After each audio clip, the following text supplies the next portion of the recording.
वालेकुम दोस्तों, आज 2 अप्रैल है और 2026।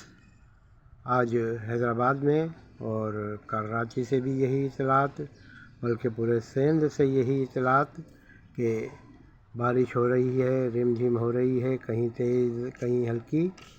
और मेरे हैदराबाद में भी आज सुबह से ही मौसम बड़ा खुशगवार है। ये मेरी बेटी ने अल्लाह मियाँ से दरख्वास्त की है।